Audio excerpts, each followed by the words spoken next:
Hey there, thanks for joining us for Pixel Sift. Each week we look at the news and the issues from the world of video games. My name is Gianni, and I'm joined again, because I haven't scared them off yet, by Mitch and Scott. We were about to leave. Hey. It was getting Stay, weird. please. Just for at least the next 30 minutes we could stay there. Yeah. I think with all indie games, it comes down to you got to have some sort of like little hook, some little niche thing that your game does uniquely over other games. We talked to Michael Cann. He's part of the Epic Shrimp team, and we talk about bringing his games from mobile to PC, working with a publisher when doing that, and what happens when you run afoul of the rules of the Google Play Developer Agreement. We'll also be talking this week about games that don't give you that winning feeling, or games just that you aren't victorious in. That's every game for me. And finally, on today's episode, we'll be talking about one of the biggest indie hits, Kerbal Space Program, and the reports that they may not be paying their developers as much as you might think. All that today on episode 32. Let's jump in. Pixel Sift. Pixel Sift. No, seriously, Pixel Sift. No, seriously. Pixel Sift. So our first topic today, we'll be looking at games with unconventional endings. Games where you finish but don't necessarily win. This is sparked by Reddit user Harold Ingram's recent post on the True Gaming subreddit asking, do all story games end with winning and why? We here at the Pixel Sift team decided to take things a step further and look for the games with almost anti-win endings. And there's so many out there. From lining you up for failure to flat out negating any kind of successful accomplished ending, there's a shopping list of cheeky games out there testing our patience for a desirable completion to our gaming adventure.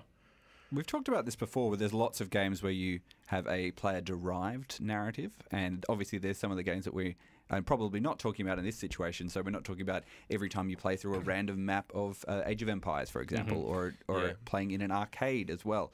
You know, some of the arcade games, while they had storylines in them, they were designed to be repetitive and designed to be played many times, so winning exactly wasn't kind of the point of the game. Well, we're kind of addressing the constructed narrative by the developer at this point, I think. It's like a joke's on you type of thing at the end that we really kind of find interesting, because it goes away from the general like idea of what a game is from start to finish. I think start and win. Yeah, well, I mean, every story has a beginning, a middle, and end, but that end doesn't always have to be a winning condition for people. But why is it with games in particular that we always expect to be the victor or be the the hero, and why do we I guess that's the prevailing expectation of games like that, is we have to have this particular thing. There are obviously notable examples where this situation doesn't happen and the storytelling actually goes and tells a story where you aren't the one who wins and saves the world, and maybe you're just a bit player in the background, or you are someone who has a character development that isn't a positive character development. No, and I mean there are games that we've discussed before that I'm going to bring back again because they're usually really good ones. Mass Effect 3, where it really didn't kind of matter at all your decisions because the ending of the game was decided before you even started. Shenmue 2 was another one as well, and that kind of was a really bad cliffhanger because we didn't know that Shenmue 3 was coming. One that I thought it's also going to subscribe to a whole style of gaming, just like with our sandbox stuff like our GTAs and whatever. They do have a start to finish story, but the story is what you make it outside of that. The recent VR game Adrift, where you're basically just kind of in space exploring a little area where something's gone down but you're not quite sure. It's like a space apocalypse type thing. And I think there's going to be a lot of those experience-based games coming out on VR to like really kind of embrace and make the most of the VR experience by just kind of immersing you in a world and that being enough kind of thing. This kind of works with video games as opposed to movies, is because everybody's really used to a movie really spelling it out for the person, and then games rely on a more like the person needs to give something back to the medium. Almost. But there's lots of those games that give you that incomplete feeling, just like at the end of the film where, they're lining you up for a sequel so obvious and so painfully that it kind of hurts. But what I was saying is, like, because gamers can give back to that medium, it can still feel like a loss, but still be satisfying almost. Like, for example, you brought up recently Halo Reach, for example. You lost in that. In fact, everyone actually knew what was going to happen even before you started playing the game, because everybody knew that story, or any Halo fan worth his salt knew that story. But the ending had you fighting just an unlimited amount of enemies, and you knew you were going to lose eventually. And it was pretty emotional at the end of that. Yeah. And like how it cracked your visor and your shield didn't recharge after a certain point, and that was rough. Yeah, and I think that's an interesting narrative sort of choice, to have that sort of situation where, you know, there isn't a win condition. There's a finishing condition, but not a win condition. You spoke a bit about Adrift there, which is one of these sort of games where it's more. I mean, the term's been thrown around, but it's like a walking simulator where you kind of go through an environment and you have to discover everything. Well, something like, for example, Gone Home, where you finish the game, but there isn't a win. It's kind of a storyline that you kind of follow through, and a lot of people weren't happy about that, because they kind of got to the end and expected it to be, you know, something else, and had maybe been trained by other games to expect a certain other thing coming out of their game. But that was one storyline that kind of just followed through. And there's other games like Everyone's Gone to the Rapture and a bunch of other things like that as well, where people have disappeared, or you have to go and investigate this thing, and the story finishes. They're more experience based. I would even be testy to call them more like art house projects as opposed to like traditional games. Yeah. And there's of course a bunch of other lists that are traditional games, but kind of just upset and confused us in the ending. Alan Wake was another one. Yeah. It just kind of goes off in a weird, trippy dream sequence type stuff, and you're not exactly sure what's happened. And there's just so much about that on the internet of actually what it is, because it's all, it's all just guesses and rumors. The end of Bioshock Infinite, for example, as well, like that has a really sort of trippy ending, and when you finish it, you're kind of like, oh, okay. And it is a bit of a twist and an interesting sort of thing, but it's not so much of a win when you get to the end that you're kind of like, oh yes, I've defeated all the bad guys and gone from there. The Bioshock series has always been a bit like that as well. There's always been this sort of blurring of the line between what is your win condition. There is lots of different types of narratives, and one of the narratives that you can have is a heroic narrative, where characters go and they are the hero. You're Jason and the Argonauts, or any of these particular Hercules, any of the stories of Hercules, or any other particular story like that, where there is one person who goes and defeats the enemy. And a lot of the time, in terms of making a good game, that's sort of a fun way to do it. You've got a task, you've got to go and complete the task. Hercules had to go do all those challenges in order to win the favor of the gods, basically. And that's very similar to what a game sort of usually is. But when people kind of take that and sort of twist that sort of particular format, some people don't really love that sort of thing, but it works perfectly well in films. A perfect example of that would be Red Dead Redemption, where you do the whole, you finish the whole game, you get right to the end, and your main character at that point is gunned down and dead. That's it. And you can go back and kind of come back as his son and whatever, or as a zombie, as the dead kind of protagonist. But in that, I remember that was quite a shock to me, because I was really invested in that game and I really loved it. And it didn't take away from it, mind you, but it was interesting. The ending wasn't a victory for the protagonist. It cut me down, and they make up for that by offering you more after game, just like with GTA and stuff. Those sandbox games. Do you think people get upset more as well, like because there's so much of the character development in that you are supposed to be invested in the character, and the character is supposed to be an avatar for your own personal experience in a game. Do you think people get upset if they don't win? Is there something about the way that gamers are that they have to win every time? There is a certain aspect of competition that is very closely linked, and they walk hand in hand, competition and gaming. And then the fact that there is a winner and a loser, that concept is very strong in this medium in particular, and the only other medium it's that strong is sport. Yeah.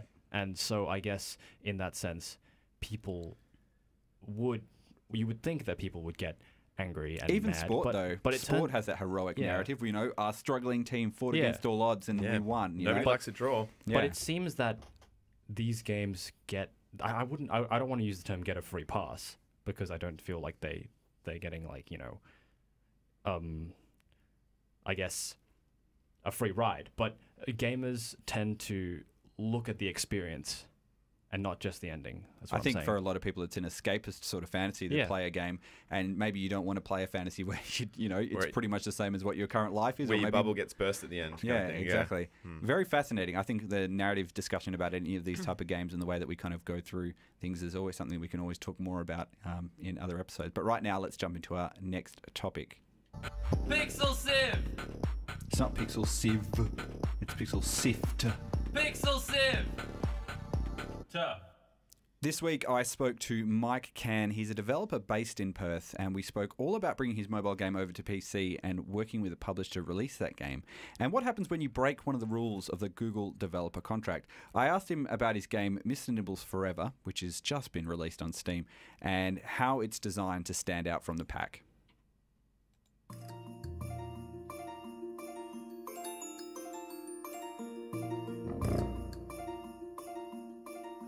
I think Mr. Nibbles Forever, it is kind of common in many ways, but in other ways it kind of looks cute. It's a unique art style, and it's also got that rotating world aspect, which is kind of different from other games. I'm Michael Cann. I'm an indie and professional games developer, working and living in Perth. The game that you've just released is Mr. Nibbles Forever. It has a very quick sort of gameplay loop, and that's sort of a trend that we've seen kind of emerge in the last couple of years or so. What do you have to sort of focus on when you're designing a game like that, and what do you need to sort of avoid if you're trying to get people to keep coming back and keep playing your game again and again and again? Oh, yeah, you definitely need to try and make it as quick and easy to get people into the next game straight away. It's different as well because, I mean, the game was originally launched on mobile, which is obviously a totally different sort of experience for the user than it is on PC. And particularly, you've got different concerns around monetization and things. You want to make sure the user can come back later on. You incentivize them to come back later on, whereas on Steam, it's a different sort of monetization. So it kind of changes the way that you direct the player through the game. The original concept with the mobile version was I was going to just copy the sort of the Crossy Roads monetization strategy, which obviously when everybody saw that, you know, Crossy Roads, simple game, but they're making a huge amount of money. Everybody thought, wow, that I could do that. And that was kind of my thinking as well. Copied it because it's a great solid monetization strategy. You basically, you just try and incentivize advertising, and you try and incentivize IAP like skins. But it's different on Steam because people don't expect to have to do in-app purchasing, and they expect to have an upfront cost. So obviously, when you're trying to transfer a game like that to Steam, there's definitely challenges involved with that. And it took me quite a bit longer than I expected to try and shape the game to make it what Steam players expect, really. How do you kind of, I guess, make your argument for the value of what your game is? Yeah, I mean, I would have found that quite difficult to do, but I actually approached a publisher for the Steam version of the game. And one thing that they did is they did a playtest survey before the game. They did, well, 2 playtest surveys. So they sent it out to 200 people, which was incredibly valuable because they gathered a lot of information about the game and a lot of feedback. And one of the things that came back was, what would you think you would pay for the game if you're going to pay for it, and then what would you pay for it on a sale, and all that kind of information. And from that, we were able to deduce the price around about $2.99 was going to be fair, particularly when you take into consideration the sales and the bundles and all that kind of stuff that's going to happen later. So you mentioned a little bit on your site about what the reason why that you moved towards using a publisher for the release on Steam, and obviously that information that they've been able to collect for you has always been very valuable in that. What are some of the other things that you've kind of noticed versus publishing yourself, or going through a third party who kind of help with the publishing of the game? Yeah, I mean, after the mobile version of the game, it was I knew that if I wanted to make Mr. Nibbles Forever have any chance at all, I needed to make it stand out. I kind of knew when I was developing the mobile game, I was gonna struggle to try and market it because the mobile space is so crammed. I think is it like 600 apps or something released every single day on the App Store. The only way to get yourself noticed is through marketing, and that's kind of the sad thing. You can work on a game for 12 months, and it can just fall flat without proper marketing. You know, or like a really poor game. Well, I would consider it like an easy to make game like Flappy Birds or something. Can do incredibly well and get just because it gets picked up by certain people or certain media outlets. It's crazy. So anyway, when I came to consider what can I do next for Mr. Nibbles Forever, I knew that I had to really approach marketing people and in that respect, publishers to try and publish the game. And one of them that replied back was Black Shell Media.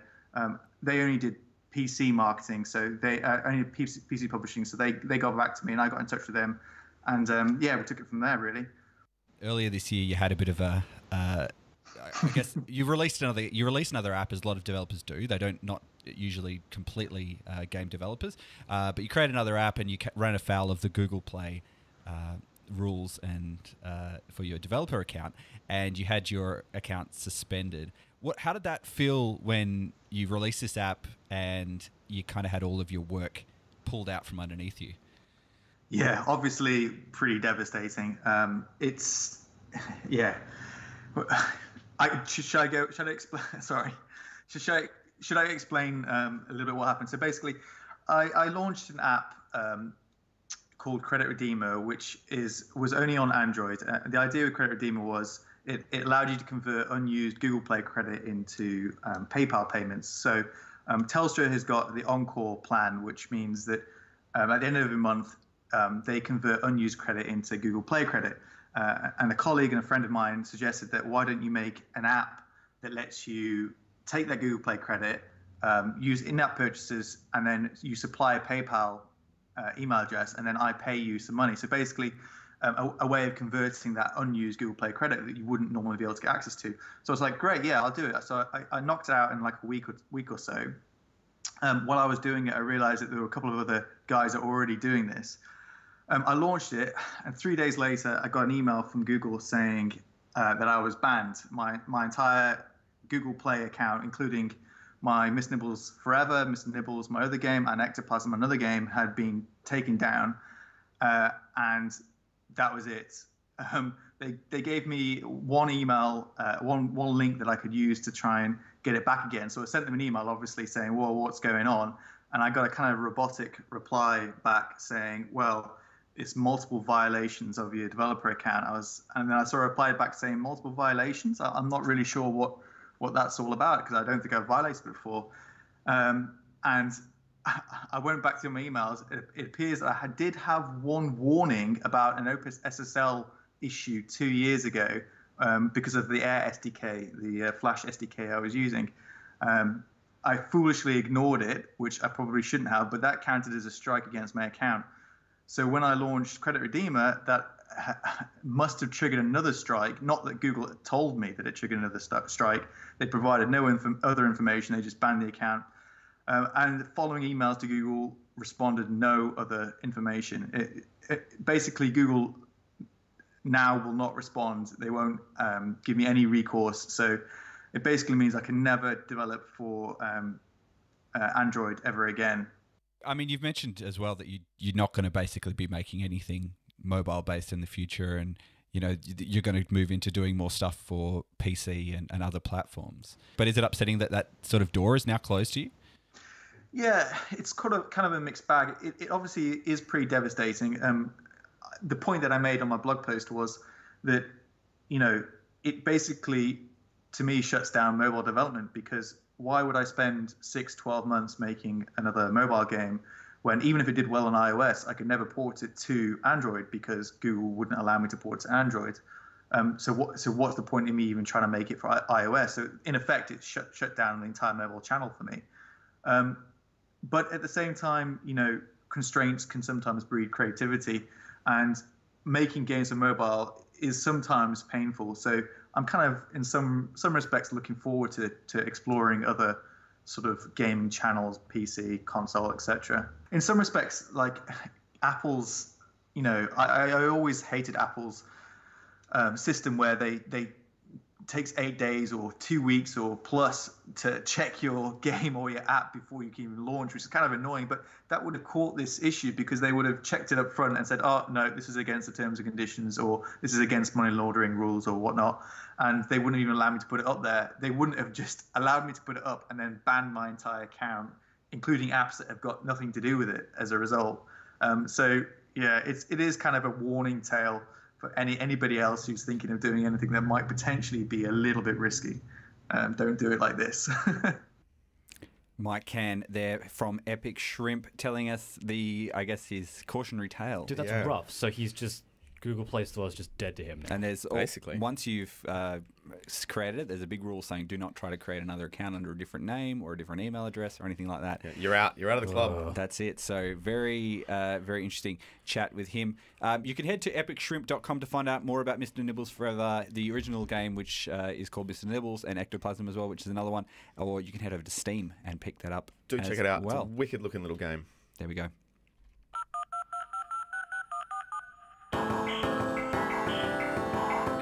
Watch episodes, Let's Plays, and more at youtube.com/PixelSiftAU. Yeah, so there have been many different indie success stories that have come out over the past, let's say, couple of years. And the spacecraft building simulator, Kerbal Space Program, has been one of the front runners, and that's what everybody's talking about, pretty much. But however, it's not all sunshine and rainbows for all the people actually building the game. Accusations have been thrown at the game's developers squad concerning underpaying and overworking their creative team.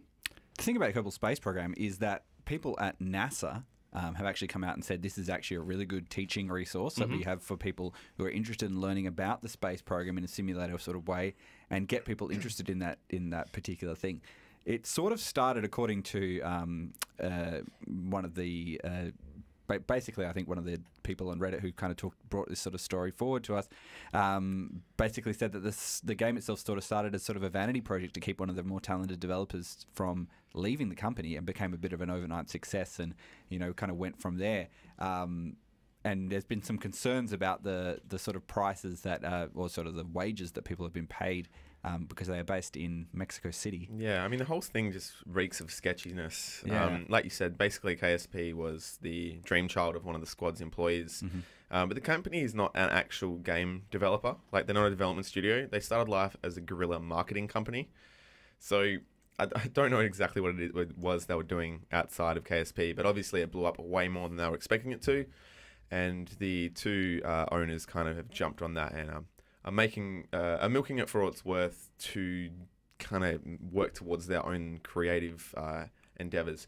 And no, I must say, this is again coming from a good quality Reddit post of FG Regulus, and he does say in this, like, take everything I say with a grain of salt because I am biased, but it's very hard to see. I mean, I've tried to look into the other side of this for the company, but they seems like they're dicey dealing at every kind of corner they take. There's also, when we were looking up information about the game and to try and find out some of the details about how it's been sold, just about every other game you can get onto one of the third-party Steam analysis sites and find out information about how many copies approximately have been sold and how many copies exist in people's libraries and things like that. But Squad has requested that KSP isn't in those databases. To be fair, okay, so that happened after over 1 million sales were drummed up on Steam, which is pretty decent. Yep. Very successful for an indie company. Yep. So Squad asked for their stats to be removed from Steam Spy. And they gave a pretty good reason for that. They said, basically, being based in Mexico, we aren't really crazy happy with the idea of everyone knowing potentially how much money we've made from KSP. And that's from the former dev and Reddit user Max Maps. Basically, because they're in Mexico, same laws don't apply as in, like, whatever kind of other kind of areas that people come from as game developers. And they're trying to avoid extortion from cartels. Yep. Because the cartels aren't just aligned with drugs as you kind of imagine it from TV and whatever. They will exploit any legitimate business That they can, yeah. So being too famous and successful in a city like that could run them into trouble. So they asked for them to not be kind of covered like everybody else. And I guess some of the same... which makes sense, Yeah, like, I do get that. Yeah, well, I guess they're trying to protect themselves, but the same protections don't really exist to people working for them as well. They According don't, to this post that we saw, some of the developers apparently being only paid around $2,400 US a year. And a year. On top of that, being required to work pretty much 80 hours a week and things like that. Yeah, there was one of these guys, one of the four main people that kind of got laid off after they were done doing, like, helping out the company and doing what it was their project kind of was based around. One of them was pushed. He was doing like 16 hours a day, just constantly. And apparently he was one of the worst, like, hardest pushed. I think with all of these sort of things and a lot of other projects, they're often quite project-based. So, your job is kind of attached to one particular aspect of it. Yeah, exactly. So it happens in the mining industry, it happens in engineering as well. Once you finish your program, you kind of are gone. But to be fired from a company like that, that's a little bit... Well, they would say probably not fired. They just go, well, we've reached the end of the project. You've done what we need to do. Thank you for your employment. But that's the end of your contract, effectively. Yeah. And your contract was stinky to begin with. So everyone's going to be left with a bad taste in their mouth. After that. And I mean, there is obviously concerns about the level of work that people have to put in, and we have obviously had a couple of weeks ago, Alex and John say that developers should be expected to work 80-hour weeks to make their games. But his sort of basis of that argument was that people are supposed to be owners of the IP, owners of the company that they're making, and that if you're working in a business that you're building up, then you are supposed to be able to do that sort of thing, because that's what you need to do to make a business work a lot of the time. Work in a cafe, you got to do the same thing. That's what you need to do to keep the people on board as well, to actually make the game for you. Like, give them some kind of... But these people, these people are employees. Yeah. They're not owners of the company. They're people who are working for the company. Now, that sort of pay is apparently very good for developers who live in Mexico City. That's actually quite a reasonable pay level. Obviously, we are placing this through the lens of someone living in a first world country. Australia is obviously very high in terms of wages in comparison to someone like Mexico City. But if that person was to work in another company in the United States, for example, they would be expecting to earn a lot more than that, would have much more protections than that. And the being based in Mexico thing doesn't really cut it as just an excuse either. Like, it came out afterwards, but just after the 1.0 was released of KSP, a Dutch company called Deported BV was created, and the KSP license was transferred to them. And basically, they're doing all that. They're moving all their license to the permissive Dutch tax laws, basically, so they can dodge Mexico tax. I think it's also Mexican interesting tax. to note that the two people that run Squad, they openly admit to wanting to do other things. Oh yeah, there was a Polygon article found, and he talks about it in the Reddit post, where the owners themselves admit to the author that they were channeling money from the game's profits as a way to escape the marketing industry. And one of the owners, I don't know how to pronounce it, Ayaza, is working on his own movie, and the other, Goya, wants to work on his own record label and is opening his up record. And there was an interesting set of words. They accuses the company of being an incubator of passion projects. How they just kind of sit on these ideas, and then they apparently offered a chance when the employee joins Squad. They say, "Okay, we will listen to a pitch at some point during your employment," and that apparently doesn't happen. Which is fine, and I love that idea as a company, but you still have to pay your people properly. You can't just skitch them. Google always famously had that policy where they had the 20% time, basically, where you could be paid for 20% of your time to work on any project that you'd like. And some of the things that came out of that were like Gmail, for example, and Google Calendar, and a bunch of other innovations as part of that. But and there would be high workloads in something like any of the Silicon Valley companies. But those people, you get treated well on the other side of that. There's incentive to stay and be successful, and not have to struggle on for 80 hours a week, earning $2,400 per annum. I think this is a situation where a company was trying to do something else, and then something has kind of fallen in their lap, and they've had to really pivot along what they were trying to do, into something else. And the people who created the company, maybe this wasn't what they wanted to be doing. Maybe they've had a success here, but it's not their dream. Maybe they do want to own record labels or anything else like that. So it's an amazing phenomenon that something this prolific has come out of a company with the philosophy that doesn't really buy into it. And that's interesting. Usually you always hear the stories about passionate creators and passionate people sacrificing their time and sometimes well-being to create something awesome, and this is the opposite of that. Yeah, that's interesting. Well, I think we'll see what happens with this particular situation. We sort of won't know because a lot of these things will be locked behind non-disclosure agreements and other bits and pieces as we go along. But, if we sort of pretty much believe that people should be paid worth what they're worth effectively and what they are working hard to do. And if they're taking a big role in doing these particular projects or whatever, they should be rewarded for doing so. So that's right. Let's jump. Well, that's pretty much all we got time for, really. Yeah, I was going to say jump to our next topic. We're jumping out of the show. We're jumping out of the show. So thank you guys for joining us on this episode of Pixel Sift. We hope you've enjoyed the show. As usual, we'll be putting links up on our website, so you can go to www.pixelsift.com And Scott, if people want to find us on social media? People find us at facebook.com/pixelsift, twitter.com/pixelsift, twitch.tv/pixelsift, and youtube.com/pixelsiftau. Mitch. As always, you can check out the website for other episodes and the iTunes and Pocket Casts. And Stitcher and TuneIn and anything else that you can try and find RSS audio kind of on. page. Also, if you like Rocket League, This weekend, the 15th, Sunday. Coming up. We'll be streaming that live so you can watch all of the action on there. Hopefully, you'll be able to take part if you're in the area. Peace out. Thanks, guys. See ya.